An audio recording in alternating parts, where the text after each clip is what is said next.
கர்த்தருடைய பரிசுத்த நாமத்திற்கு ஸ்தோத்திரம். தேவனுடைய செட்டைகளை தியானித்துக் கொண்டிருக்கிறோம். இன்னைக்கு நம்பிக்கையின் செட்டைங்கிற தலைப்புல தியானிக்க இருக்கிறோம். நம்பிக்கையின் செட்டை ஜபத்தோடு இந்த செய்திக்குள்ளே கடந்து சொல்லும். என்ற ஆனந்தம் என் இயேசு தருகிறார், துதிப்பேன் துதிப்பேன் துதித்துக் கொண்டே இருப்பேன், துதிப்பேன் துதிப்பேன் துதித்துக் கொண்டே இருப்பேன். ஹல்லேலூயா ஆனந்தமே, ஹல்லேலூயா ஆனந்தமே. ஓ நதர் மறைவில் வாழவர் நிழலில் என்று தங்குவேன், ஓ நதர் மறைவில் வாழவர் நிழலில் என்று தங்குவேன். தேவனை நோக்கி அடைக்கல பாறை என்று சொல்லுவேன், தேவனை நோக்கி அடைக்கல பாறை என்று சொல்லுவேன். ஹல்லேலூயா ஆனந்தமே, ஹல்லேலூயா ஆனந்தமே. தமது சிறகால் என்னை மூடி காத்து நடத்துவார், தமது சிறகால் என்னை மூடி காத்து நடத்துவார். அவரது வசனம் ஆவியின் பட்டயம் எனது கேடகம், அவரது வசனம் ஆவின் பட்டயம் எனது கேடகம். ரிகரபா ரிகபரா ரிகரரா ரிகனரா.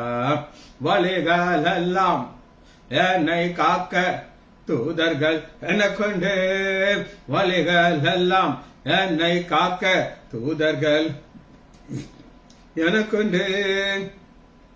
பாதம் கல்லில் மோதாதபடிக்கு கரங்களில் ஏந்துவார், பாதம் கல்லில் மோதாதபடிக்கு கரங்களில் ஏந்துவார். ஹல்லேலூயா ஆனந்தமே, ஹல்லேலூயா ஆனந்தமே.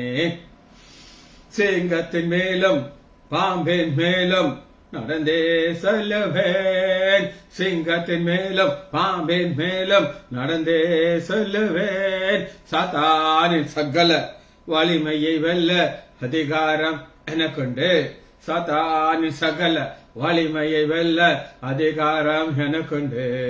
உபரரா ரிபரரா ரிபரரா ரிகரரா. தேவனை சார்ந்து வாழ்கின்ற எனக்கு என்ற விடுதலை, தேவனை சார்ந்து வாழ்கின்ற எனக்கு என்ற விடுதலை.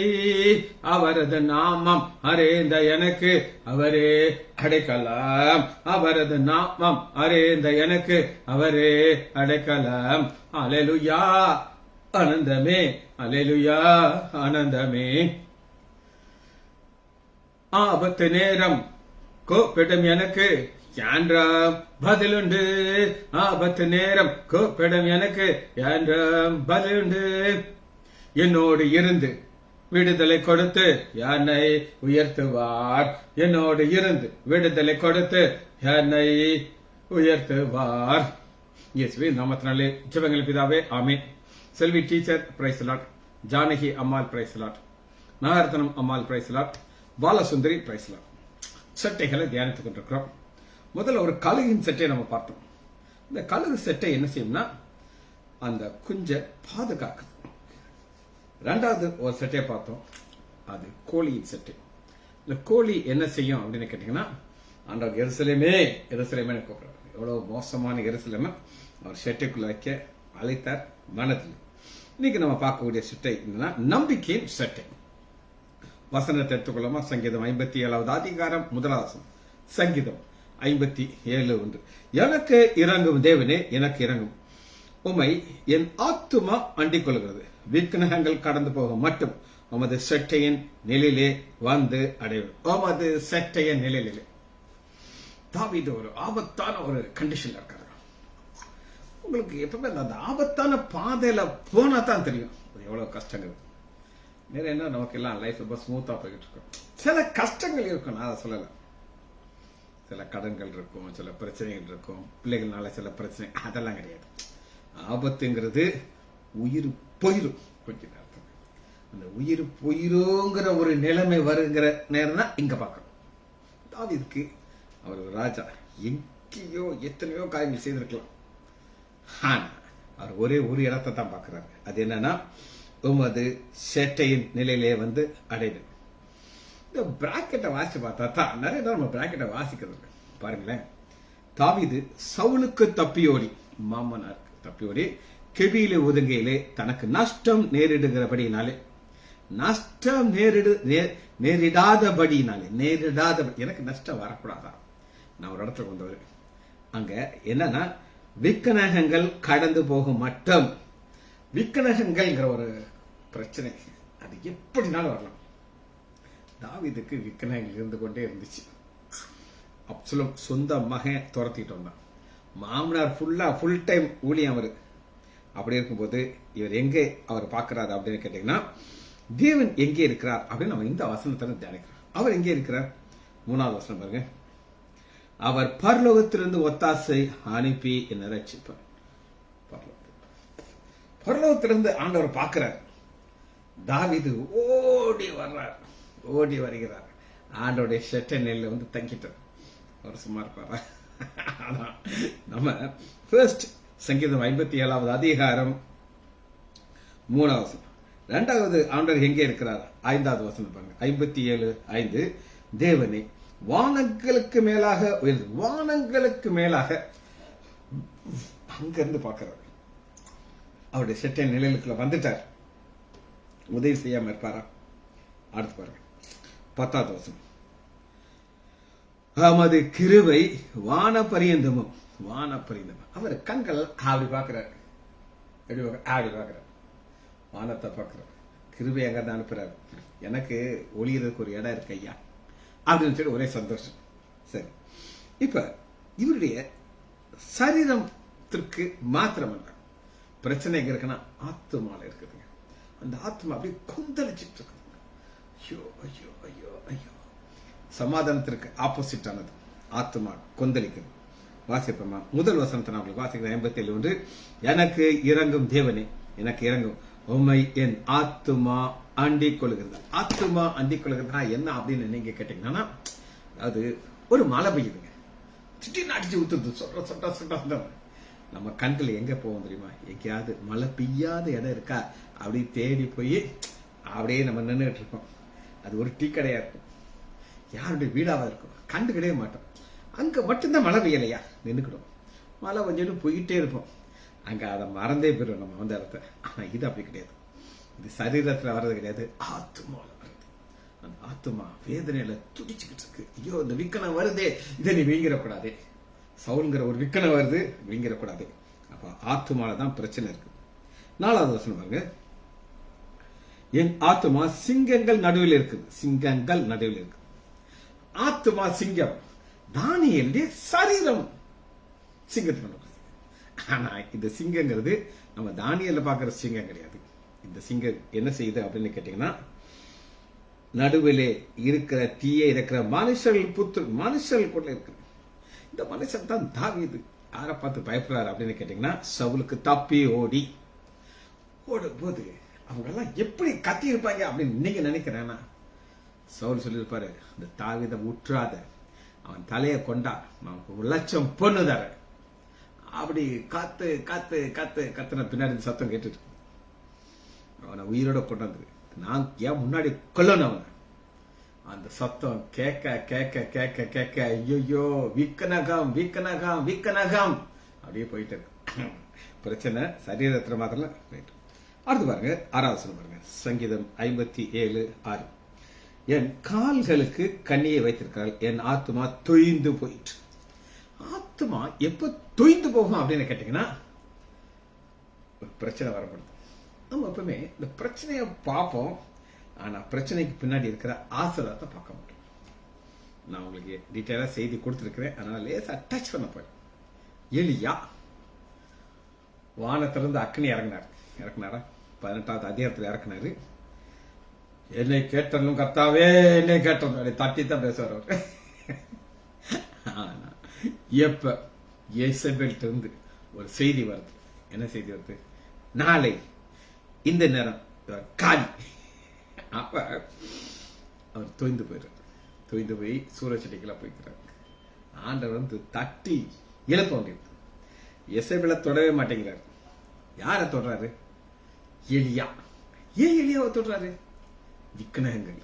இங்க பாருங்க, அந்த விக்கிரகத்தில் விக்கிரகங்கள் மனுஷர் புத்திரர்களுக்கு நடுவே அவர்கள் பற்கள், ஈட்டி, அம்பு, அவர்கள் நாவு கருக்கான பட்டயம். போதும், நாளை இந்த நேரம் எசபெல் பிக்ஸ் பண்ணிட்டான். ஆனா 19வது அதிகாரத்துக்குள்ள வரும்போது எசபெலை பார்க்கவே முடியாது. ஆண்டவர் என்ன பிளான எலே அதான் ஓடுது. அது போலதான் சவுல் என்ன செஞ்சாலும் இவர் வந்தது சேஃப் ஜோன். சேஃப் ஜோன்னா பிரச்சனை இருக்கும்போது வந்துட்டார். அந்த ஆத்மா தொய்ந்து போகும். ஆனாலும் ஆண்டவர் எப்படி அதை சால்வ் பண்ணுவார் அப்படின்னு கேட்டீங்கன்னா 7வது ப்ராப்ளத்துக்கு சால்வ் பண்றதுக்கு ஒரே ஒரு டெக்னிக். 7வது, என் இருதயம் ஆயத்தம், தேவனே என் இருதயம் ஆயத்தம், நான் பாடி கீர்த்தன். சொல்யூஷன் கொடுத்தார். எப்பவுமே ஆண்டவர் சொல்யூஷன் உள்ளே கொடுத்துருவார். நீங்க எவ்வளவுக்கு எவ்வளவு ஆண்டவரை துதித்து துதித்து பாடுகிறீங்களோ அன்னைக்கு உங்க ஆத்மா சந்தோஷம். யோவான் சொல்லுவார் 3வது அதிகாரத்துல, ஆத்மா வாழ்வது போல நீ எல்லாவற்றிலும் வாழ்ந்து சுகமா இருப்ப. சுகமா இருக்கிறதுக்கு ஒரே டெக்னிக் தான், ஆண்டவர் துதிக்கும். எவ்வளவுக்கு அளவு ஆண்டவரை துதிக்கிறீங்களா அந்த வானத்திலிருந்து ஒத்தாசை அனுப்பிட்டே இருப்பாரு, கிருபையை அனுப்பிட்டே இருப்பார். அவர் ஏகப்பட்டவர் வச்சுக்க. ஆனா அவர் பாப்பார், நீ முறுமுறுக்கிறியா இல்ல சவுல காலி பண்றதுக்கு டெக்னிக் பாக்குறியா? அதெல்லாம் நம்ம வேலை கிடையாது. பாக்கிறதுக்கு நல்லா தெரியும், சவுல நான் தொடவே மாட்டேன். காரணம், அவர் ஆண்டவர் அபிஷேகம் பண்ணி வைத்திருக்கிறார். அவர் வேலை என் வேலையே கிடையாது. ப்ராப்ளம் இதுதான். பாருங்க, அடுத்து 9வது வசனத்தை வாசிக்கிறேன். ஆண்டவரே ஆண்டவரே துதிச்சு அங்க சொல்றாரு, ஆண்டவரே ஜனங்களுக்குள்ளே உண்மை துதிப்பு. அந்த ஜனங்கள் எல்லாம் கேர்ஃபுல்லா பார்த்துக்கிட்டே இருக்காங்க. எப்படி பார்த்துக்கிட்டு இருக்காங்கன்னா கண்ணை விரிச்சு. தாவீதுக்கு என்ன ஆக போகுது? சவுல் தோத்துக்கிட்டே வரானே, ஒரு செகண்ட்ல சோழி பிடிச்சிருவார் இல்லையா? நமக்கு ஒரு பேட் நியூஸ் வரப்போதில்லைன்னு காத்துக்கிட்டு இருக்காங்க. ஆனா அவங்களுக்கு தெரியாது தாவீது ஒரு சட்டத்தை சிறைக்கணும். முதல் வசனம், என் ஆத்மா அண்டிக் கொண்டது, விக்கிரகங்கள் கடந்து போகும் மட்டும் ஒரு செட்டியின் நிழலிலே வந்து அடைவேன். இதுதான் சொல்யூஷன். கடந்து போகும், விக்கிரகங்கள் கடந்து போகும், ஆனா கடவாத ஆண்டோடைய செட்டிங்ல நான் வந்து வருகிறேன். சரி, இது போல ஒரு சம்பவம் தான், சேம் சிமிலர் சம்பவம். வசனம் வேற வசனம். சங்கீதம் 142வது அதிகாரம் பிராக்கெட்டா வாசிங்க. தாவீதின் சங்கீதம் 142:1. கர்த்தாவே உம்மை நோக்கி கூப்பிடுகிறேன், என்னிடத்திலே வார தீவிரில் உம்மை நோக்கி கூப்பிடுகிறீர்களே, என் சத்தத்திற்கு செவி கொடு. இப்படி சொல்லும் பொழுது அங்க என்ன பார்க்கிறோம் அப்படின்னு கேட்டீங்கன்னா 3வது வசனம் பாருங்க. கர்த்தாவே என் வாய்க்கு காவல் வையும். 142 சாரி தப்பா சொல்லிட்டேன். 142 வாசிட்டு இருக்கேன். பிராக்கெட்டை வாசிங்க. தாவீது கெபியில் இருக்கும்போது சேம் சிச்சுவேஷன். கெபியில் இருக்காரு, அவன் கெபியில தான். அதேதான். கர்த்தரை நோக்கி சத்தமிட்டு, கர்த்தரை நோக்கி சத்தமிட்டு கெஞ்சுகிறேன். அவருக்கு முன்பாக என் சஞ்சலத்தை ஊற்றுகிறேன், அவருக்கு முன்பாக என் நெருக்கத்தை அறிவிக்கிறேன். என் ஆவி, அங்க ஆத்மா, இங்க ஆவி, ஒரு சின்ன வித்தியாசம் இருக்கு. இந்த ஆவி என்ன செய்யும் அப்படின்னு கேட்டீங்கன்னா, ஆவியும் சோர்ந்து போகும், ஆத்மாவும் சோர்ந்து போகும். ஆனா என்னிலே தீங்குவது நீர் என் பாதையை அறிந்திருக்கு. இதாங்க அவருக்கு தெரியுங்க. எசேபலுடைய முடிவு யார் கையில இருக்கு அப்படிங்கிற, எலிசா எகுவ அபிஷேகம் பண்ணிட்டார். ஆனா எலியாக்கு தெரியாது நான் அபிஷேகம் பண்றேன் இந்த எகுடைய கைனாலதான். இந்த வாய் கிளிய பேசுறாங்க. எசேபலுடைய கதை முடிய போகுது. அவன் நல்லா கண்மையெல்லாம் போட்டுக்கிட்டு ஸ்டைலா எட்டி பாக்குறா. அவங்க யாரையா என் சைட்ல 4 பேர் தள்ளுற ஆட்டி தள்ளு சொல்லி முடிச்சார். நல்லா கேட்டுக்கோங்க. என் பாதை, நீர் என் பாதையை அறிந்திருக்கு. நான் நடந்து போகிற வழியிலே மறைவாக என்னை கண்ணி வைத்தார்கள். அவங்க கண்ணி வைப்பாங்க. இசைவேல் பேசுவா, அந்த எஃகு மூலமா தான் வேலையை படிப்பார். சரி, 7வது வசனம் பாருங்க. கர்த்தர் நான் உம்மை நோக்கி கூப்பிடுகிறேன், நீரோ அடைக்கலமும் ஜீவனுள்ள தேசத்திலே என் பங்கு. ஜீவனுள்ள தேசத்திலே என் பங்கு. ஜீவன் எல்லாருக்கும் மரணம் வருங்க. யாராவது மரணம் வரக்கூடியதான். நான் பல நேரம் யோசிச்சு பார்ப்பேன். அம்மா ஜெயலலிதா, நான் பவர் ஐயா, போய் அம்மா காலை தொட்டு கும்பிட்ட கூட்டெல்லாம் போய் அம்மா காருடைய டயரை தொட்டு கும்பிட்டேன். அப்படியா? எனக்கு சொந்தக்காரங்க ஒரு அம்மா, அவங்க பையனுக்கு எம்எல்ஏ சீட் வாங்குறதுக்காண்டி நிற்கிறாங்க. உள்ளே போக விடலை. அந்த அம்மா காரில் ஏறி போகும்போது இது சொல்லுங்க, எங்கள் ரிலேஷன் சொல்கிறாங்க, அவங்க திரும்பி என்னையவே பார்த்துட்டு இருந்தாங்க. என்ன பாரு, அந்த அம்மா என்னையவே பார்த்தாங்க. இது நினச்சிக்கிட்டு இருக்கு. ஆனால் சீட்டு கிடைக்கல, ஒன்றும் நடக்கல. ஆனால் இங்கே நம்ம பார்க்குறது என்னன்னா, என்னை ஜீவனுள்ள ஒரு தேசத்திலே எனக்கு பங்கும் ஆகி, ஜீவனுள்ள ஒரு தேசம், அந்த ஜீவனோட தேசத்தில் என்னை நீங்கள் என்னை கொண்டு போய் விடுவீங்க, நம்முடைய ஷெட்டனில் வந்துடுவேன், எனக்கு பிரச்சனையே கிடையாது. 7வது வசனம் பாருங்க. உமது நாமத்தை நான் துதிக்கும்படி என் ஆத்துமாவுக்கு காவல் இருக்கிறீங்க. துதிக்கும்படி நீர் எனக்கு தயவு செய்வது நீதிமான்கள் சூழ்ந்து கொள்வார்கள். அவர் எவ்வளவு பெரிய நம்பிக்கையோட இருக்காருன்னா, சூழ்நிலை கெடிகளா இருக்கு, துதிப்பேன், நீதிமான்களை சூழ்ந்து கொள்வார்கள், எனக்கு ஜீவனுள்ள தேசத்தில் ஒரு பங்கு வச்சிருக்கிறார். அப்ப இது நமக்கு கிடைக்கணும் அப்படின்னு கேட்டீங்கன்னா, இந்த கெவியை குறித்து ஒரு சின்ன ஒரு ஸ்டடி பார்க்க போறோம். கெவி 1 சாமுவேல் எடுத்துக்கொள்வோம். 22வது அதிகாரம்.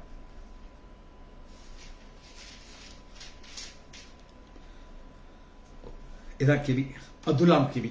நான் அதுலாம் கெவியை குறித்து ஒரு டீட்டெயிலாக ஒரு ஸ்டடி கொடுத்துருக்கிறேன். இப்போ நான் அதை சொல்லிக் கொடுக்க போறேன். தேடி பார்த்துக்கிறேன். அதுலாம் கெவி. தாவீது அவ்விடத்தை விட்டு தப்பி அதுலாம் என்னும் கெபிக்கு போனார். அதை அவன் சகோதரரும் அவன் தகப்பன் வீட்டாரும் கேட்டு அங்கே இடத்துல போனார்கள். இங்க இப்படி வந்தாரு தப்பி. யாருக்கு தப்பி? அதான் ஆச்சரியம். யாருக்கு தப்பினார் அப்படின்னு கேட்டீங்கன்னா, எந்த ஏசாக்கு 21வது அதிகாரம் 10வது வசனம், அந்திய தினம் தாவீது எழுந்து சவுலுக்கு தப்பி ஓடி காத்தின் ராஜாவாகி ஆகிச்சு. சவுல் துரத்துறாரு, கெபிக்குள்ள இருந்தார், செட்டனில் இருந்தார். இப்ப அவருடைய மாமிசம் என்ன சொல்றதுன்னா, இந்த இஸ்ரேல் தேசத்துல தான் நம்ம மாட்டிக்கிறோம், நம்ம எங்க போயிரும், காத்துட்ட போயிடும். ஆகீசின் ஊழியக்காரர்கள் அவனை பார்த்து காத் ராஜாட்ட சொல்றாங்க, ஐயா யார் தெரியுமா உங்களுக்கு? அவர் மறந்துட்டாரு, நம்ம கோலியத்தை கொண்டது இவன் தான் ஐயா. ஒரு பாட்டு பண்ணாங்க பாத்தீங்களா? என்ன பாட்டு பண்ணாங்க தெரியுமா? ஆடல் பாடல்னு சவுல் கொண்டது 1000, தாவீது கொண்டது 16 என்று இவனை குறித்தளவு ஆடல் படம். சில பாடல்கள் ஹிட் ஆயிடுது. இந்த பாடல் பாடுறதுனாலதான் தாவீதுக்கு இவ்வளவு பிரச்சனை. அதே பாட்டை அங்க கோட் பண்றாங்க. எப்படி இருக்கும் தாவீதுக்கு சொல்லுங்க? அடாவி நம்ம சவியா சிக்கிக்கிட்டோம்னு சொல்லி. இப்ப காத் ராஜாவுக்கு மிகவும் பயப்படுறான்.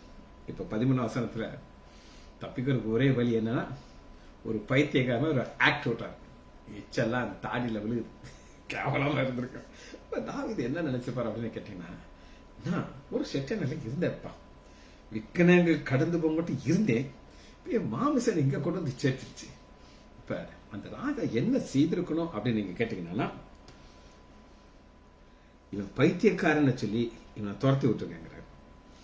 உண்மையிலேயே இந்த ராஜா என்ன பண்ணிருக்கணும் அப்படின்னு நீங்க கேட்டீங்கன்னா, இது மேல நல்ல ஒரு கிளியர் குற்றச்சாட்டு சொல்றாங்க.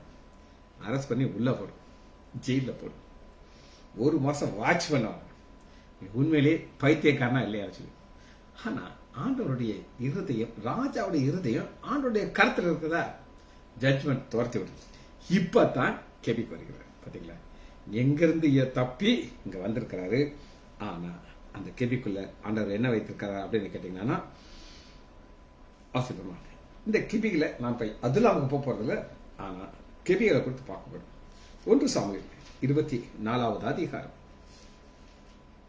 2வது வசனம். கெபிக்கு பக்கத்துல எத்தனை பேர் இருக்காங்க, எத்தனை பேர் இருக்காங்க. சவுல் பெலிஸ்தரை பின்தொடர்ந்து வந்த பொழுது இதோ தாவீது என் கேதி வனாந்தரத்தில் இருக்கிற அறிவிக்கப்பட்டது. அப்பொழுது சவுல் இஸ்ரேல் அனைத்திலும் தெரிந்து கொள்ளப்பட்ட 3000 பேர். தெரிந்து கொள்ளப்பட்டவர்னா பெஸ்டஸ் இருக்கணும். ஏகப்பட்ட பேர் இருக்காங்க. யார் யாரெல்லாம் வெரி ஷார்ப், பவர்ஃபுல், இவன் மாதிரி யார் ஓட முடியாது. தாவீது ஓடனா என்ன போய் கரெக்டா பிடிச்சிருவான். Right, selected. அடுத்து யாரையா, ஈட்டேரியனை கொண்டாயா. தாவீது அங்க போனான்னா 100 அடியில இவன் ஈட்டை விட்டு சுவங்கன விட்டான்னா அப்படி பின் மண்டையில போய் குத்து. ஒரு 10 பேர் அடிச்சு காமிச்சிருப்பான். ராஜா இவனை நம்ம மேல எடுத்துக்கணும், எடுத்தாச்சு. அடுத்து ஒருத்தங்க ஜெய்ஜாண்டிக்கு ஒருத்தர் இருக்கான். ஐயா இவன் என்ன பவர் தெரியுமா, அவங்க வீரர்கள் எத்தனை பேர் தான் ஒத்த கையில அடிச்சு தள்ளிடுவான். இப்படி செலக்ட் பண்ணி ஃபில்டர் பண்ணி 3000 பேர் வந்தாச்சா. 3000 பேரை கூட்டிக் கொண்டு வந்து தாவீதையும் மனுஷனையும் வரையாடுகள் மேல் நடந்தது. வழியோரங்களே ஆட்டு தொடங்கும்போது அங்கே வந்து போது அங்கே கிபி இருந்தது. அது சவுல் மலஜலம். எல்லாத்தையும் அடக்க முடியாது. அப்படி அடக்க முடியாத ஒரு சிச்சுவேஷன்ல சவுல கொண்டாட்டார். எப்பா நீங்க கொஞ்சம் ஓரமா இருங்க, நான் போய் ரெஸ்ட் ரூமுக்கு போயிட்டு, நமக்கு ரெஸ்ட் ரூம் இருக்கு, அங்க ரெஸ்ட் ரூம் கிடையாது. போயிட்டாரு ஒரு டப்பா தூக்கிட்டு. அப்ப அவர் மனுஷனும் உட்கார்ந்துருக்காங்க. ஏன்னா அங்க போக முடியாது. ராஜாக்கு ஒரு கரெக்ட் ஒரு வித்தியாசம் வச்சுவார்.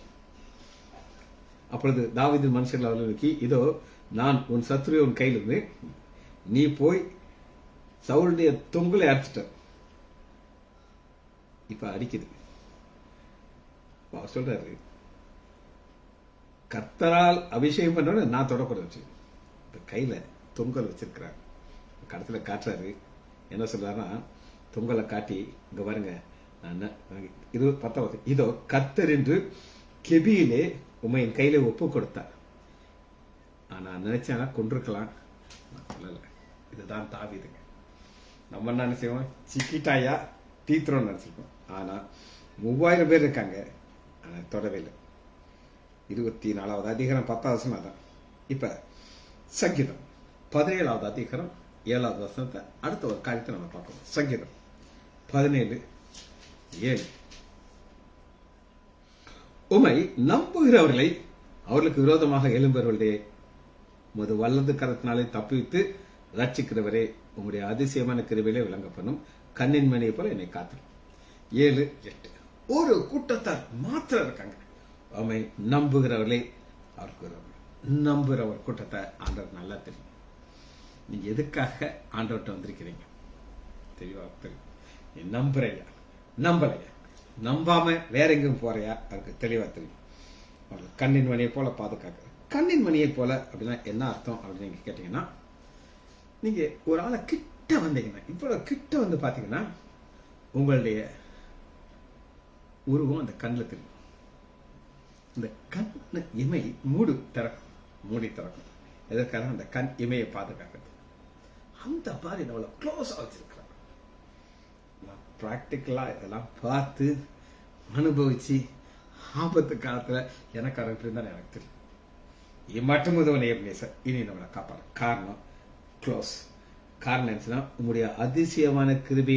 அதிசயமான கிருபை தாவீதை பிடிக்கிறதுக்கு சவுல் வந்தாச்சு. 2 பேரும் மூஞ்சி பார்த்தாச்சு. அந்த நேரத்தில் பெலிஸ்தர் உன் மேல யுத்தத்துக்கு வராங்கப்பா, உன் போலைன்னா உன் சீட்டு கிழிஞ்சிடும், ஆளு அடிச்சு விட்டு போயிரு. அதிசயமான கிருபை. நம்மளால இப்படி ஒரு காரியத்தை நினைச்சு கூட பார்க்க முடியாது.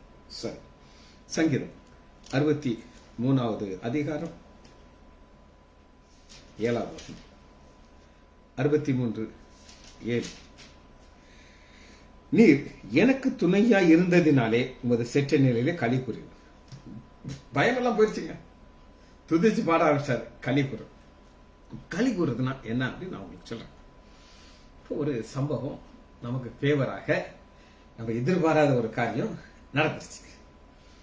அப்ப நம்ம படுத்துட்டு யோசிச்சு பார்க்கும்போது, நான் சந்தோஷமா இருக்கியா, என்ன என் ஆனந்தம், என்ன என் ஆனந்தம் சொல்லக்கூடாதே, மன்னன் கிறிஸ்து என் பாவங்கள் எல்லாம் மன்னித்து விட்டாரே, கூடுவோம் ஆடுவோம் பாடுவோம் ஒன்றாய் மகிழ் கொண்டாடு. அதுதான் களி கூறுறது. நிறைய பேர் ஒரு சந்தோஷம் வேணுங்கிற கண்டி ஆல்கஹால் குடிப்பாங்க, ஃபாரின் போவாங்க. இப்ப ஒரு டைம் இல்லாட்டாலும் ஒரு சில காலத்தை நான் சொல்லணும் உங்களுக்கு. அமெரிக்காட்டு கதறி போறாங்க. இப்ப ட்ரம்ப் என்ன சொல்லியிருக்காரு அப்படின்னு கேட்டீங்கன்னா, உங்கள்கிட்ட கிரீன் கார்டு அப்படின்னு ஒரு இந்த கவர்மெண்ட் கொடுத்துருக்காங்க, நீங்க அதை சரண்டர் பண்ணணும். என்னது சரண்டர் பண்ணணும்? இல்லீகலா இருந்தானா ஒண்ணு நான் வளையம் போட்டு விலங்கு போட்டு உன்னை அனுப்பு, இல்லை நீ ஓடி போயிரு. எதுக்காக இதெல்லாம் நான் சொல்றேன் உங்களுக்கு அப்படின்னு கேட்டீங்கன்னா, மோகம். நம்ம இந்தியாவில் என்ன இல்லை சொல்லுங்க? தக்காளி சீச்சின கிடைக்குது. இங்கிலாந்து தேசத்துல தக்காளி வாங்குறது அது ரொம்ப காஸ்ட்லி. அதெல்லாம் தெரிஞ்சா தான் நீங்க உங்களுக்கு இங்கிருந்து நீங்க துதிக்க முடியும். யாராவது பட்னி இருக்காங்களா? ஏழைக்கு கூவி கூவி கூப்பிடுறாங்க. இங்க தமிழ்நாடு ஃபுல்லா பாத்தீங்கன்னா நார்த் இந்தியன் தான் இருக்காங்க. ஏன் அவங்க இருக்காங்க சொல்லுங்க? நம்ம மக்கள் வேலை செய்ய இஷ்டம் இல்லை, அவங்க வேலையை பார்த்துட்டு போயிடுறாங்க. சரி, அது இருக்கட்டும் ஒரு பக்கம். இப்ப நான் என்ன சொல்ல விரும்புகிறேன் அப்படின்னு கேட்டீங்கன்னா, சங்கீதம் 63:7 எனக்கு துணையா இருந்ததினாலே. இப்ப தாவீது ரிவர்ஸ்ல பாக்குறாங்க. கடந்து வந்த வாழ்க்கையை பாக்குறாரு. கடந்து வந்த வாழ்க்கையை பார்க்கும் போது அந்த சந்தோஷம் பார்த்து என்ன சொல்லுகிறான்னா, முதல் செட்டை நிலையிலே கழிவுறி என் ஆத்மா உண்மை தொடர்ந்து பற்றி கொள்ளும், ஒரு வலது கரம் என்னை தாங்கு. இது நம்முடைய வாழ்க்கையில ஒரு அனுபவமா மாறதற்கு ஆபத்து நேரம் வருது. அவருடைய செட்டை நிலையில நம்ம ஓடி வர வேண்டும். அதான் 63வது அதிகாரம் 7வது வசனம். சங்கீதம் 91வது அதிகாரம் நமக்கு நல்லா தெரியும். அதை தொடலைன்னா இந்த செய்தி கம்ப்ளீட் ஆகுது. எடுத்துக்கணும். சங்கீதம் 91வது அதிகாரம் 1 வசனம். இங்க ஆண்டவருக்கு 2 நாமங்களை பார்க்கலாம். 91:1 உன்னதமானவருடைய மறைவிலே இருக்கிற சர்வ வல்லோடைய நிலையிலே தங்கியிருப்பாங்க. ஒரு நடந்த சம்பவத்தை உங்களுக்கு நான் சொல்றேன். ஒரு பெரிய கோடீஸ்வரன் அப்படி ஒரு கோடீஸ்வரன். அவருக்கு என்ன பயம் அப்படின்னு நீங்க கேட்டீங்கன்னா, ஒரு ஆபத்து காலம் வரும் பொழுது நான் தங்குறதுக்கு ஒரு இடத்தை நான் கண்டுபற்ற போறேன்னு சொல்லி, இது வசனத்திலிருந்து நான் உங்களுக்கு காட்ட போறேன். உங்களுக்கு சொல்லியிருக்கேன், ஆனா நீங்க உறுதியா மறந்துருக்கீங்க. சரி, வெளிப்படுத்துதல் எடுத்துக்கொள்ளுங்க. வெளிப்படுத்துதல் 6வது அதிகாரம் 15வது வசனம். வெளிப்படுத்துதல் 6:15 பூமியின் ராஜாக்கள், பிச்சைக்காரங்களும் வர முடியாது, ராஜாக்களும் பெரியோரும் ஐஸ்வர்யவான்களும் சேனை தலைவர்களும் பலவான்களும் அடிமைகள் யாவரும் சுயாதனர் யாவரும் ஒளிந்து கொள்றதற்கு இவங்க என்ன செய்யறாங்க அப்படின்னு கேட்டீங்கன்னா, கண்மலையிலே ஒளிந்து கொண்டு. இந்த கண்மலைங்கிறது என்ன அப்படின்னு நீங்க கேட்டீங்கன்னா, இந்த ஆபத்து வரப்போகுது பல கோடீஸ்வரர்கள் ஒரு பெரிய ஒரு குழி ரெடி பண்ணி வச்சிருக்காங்க. பல நூற்றுக்கணக்கான அடி கீழே போகும். அதுக்கு மேல கான்கிரீட் கவர் பண்ணி உள்ள வச்சிருக்காங்க. அந்த மாதிரி ஒரு ஷெல்டரை ப்ரே பண்ணி ஜெபிக்கிறதுக்கு ஒரு கோடீஸ்வரன் பாஸ்டர் கூட்டிட்டு வந்து சொல்றாரா, ஐயா இந்த இடத்த நான் ஒரு பாம்பு போட்டாலும் ஒரு சின்ன கிராக் கூட வராது, நான் அவ்வளவு சேஃபா உள்ள இருப்பேன், நீங்க ஜெபம் பண்ணி இதை உங்களுக்கு பிளஸ் பண்ணி தரணும் அப்படின்ட்டு.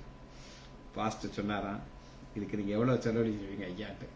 ஒரு எத்தனையோ கோடி டாலர் சொல்றாராம். நான் ஒண்ணு உங்களுக்கு சொல்லட்டா, நான் ஃப்ரீயா ஒரு இடம் வச்சிருக்கேன், காசே தேவையில்லை. அதான் இது, உன்னதமானவருடைய மறைவிலே சர்வாவுடைய தங்குவார். இதுதான் நான் காசு, விசுவாசம் மட்டும் இருந்தா போதும். ஒரு அந்த பாஸ்டர் பையன் கேட்டாராம், ஐயா ஒரு பிரச்சனை வருது, ஒரு யுத்தம் வருதுங்கிறீங்க, நீங்க உங்க குடும்ப கார்ல வந்துட்டு இருக்கீங்க, அப்ப பாம்பு போட்டா என்ன கேட்ட. பாஸ்டர் சொன்ன உடனே இது மூஞ்சியே சரியில்லையே, கோடிக்கணக்கா செலவழிச்சு நான் ஒரு ஷெல்டர் உண்டு பண்ணி அங்க நான் பாதுகாப்பா இருப்பேன்னு இவர் சொல்றாரு. ஆனா பாஸ்டர் நோ அது சான்ஸே கிடையாது, உன்னதமாருடைய மறைவு சலுன்னு நான் தங்குவேன். இதுதான் நமக்கு கிடைச்சிருக்கிற ஒரு ஆசீர்வாதம். ஃப்ரீ, காசே கொடுக்க வேண்டியது, விசுவாசம் மட்டும் இருந்தா போதும். சரி, ஒரு வசனத்தை வாசிப்போம், செய்தியை முடிக்க போயிடும். ரூத் 2வது அதிகாரம் 12வது வசனம். இது ஒரு செட்டை, இதை குறித்து நம்ம டீட்டெயிலா பார்த்தாச்சு. ஒரு லைன் பார்த்து முடிக்க போயிடும். உன் செய்கைக்கு தக்க பலனை கர்த்தர் கொடுக்கிறார். உன் செய்கை, இப்ப தாவீதை பார்த்தோம், கிபிக்க இருக்கார், பார்க்கிறார். ஒரு செட்டை நிழல், விக்கனங்கள் கடந்து போக மட்டும் ஆண்டவரே நான் உம்முடைய செட்டை நிலையில இருப்பேங்கிறார். அத்தங்க நம்ம பார்க்கிறோம். உமது செய்கைக்கு தக்கவனை கர்த்தர் உனக்கு, இது அவர் தான் கொடுப்பார். மனுஷனாகிய நம்ம எதுவுமே கொடுக்க முடியும். வாங்கி கடலாம், வாங்குறது கஷ்டமா இல்லை சார், வாங்கிக்கலாம். ஆனா அவர் தான் பாதுகாப்பு பிளஸ் நிறைவான பலன். நிறைவான பலன் கர்த்தருடைய செட்டையின் கீழ் அடைக்கலமாக வந்தவனுக்கு. அடைக்கலம் நான் நாத்துங்க, எனக்கு போக்கேட்டா கிடையாது, நான் பிஸி, கணவன் கிடையாது. ஓர்பால் கோசிஸ்டர் விட்டு ஓடிய போயிட்டார். மாமியார் ரூத் என் இருக்காங்க. ஆனா அவங்க வாயில வர கசப்பான வார்த்தை, என்னை மாறால் அப்படின்னு கூப்பிடுங்க அப்படின்னு சொல்ற மாமியார். ஆனா செலக்ட் பண்ண இடம் தாங்க முக்கியமான இடம். கர்த்தருடைய ஷெட்டின் கீழ் வந்தவனுக்கு நிறைவான பலன். ஜெபிச்சு முடிப்போமா? மகா இரக்கமும் கருவேமுள்ள பிதாவே, உம்மை துதிக்கிறோம் ஐயா. விக்கிரகங்கள் நாங்கள் விரும்பாதவைகள் வந்து எங்களை நெருங்குவதற்கு முடியாத இடத்துல நாங்கள் இருக்கிறோம் ஐயா. அது எங்களை விட்டு கடந்து போவும் என்ற நம்பிக்கையோட இந்த வாழ்க்கையை வாழ்கிறோம் ஐயா. பிள்ளைகள் ஒவ்வொருவரையும் என் ஆண்டவராகிய இயேசு கிறிஸ்துவின் நாமத்தினாலே ஆசீர்வதிக்கிறேன். இயேசுவின் நாமத்தினால் ஜெபங்களை பிதாவே. ஆமேன், ஆமேன், ஆமேன்.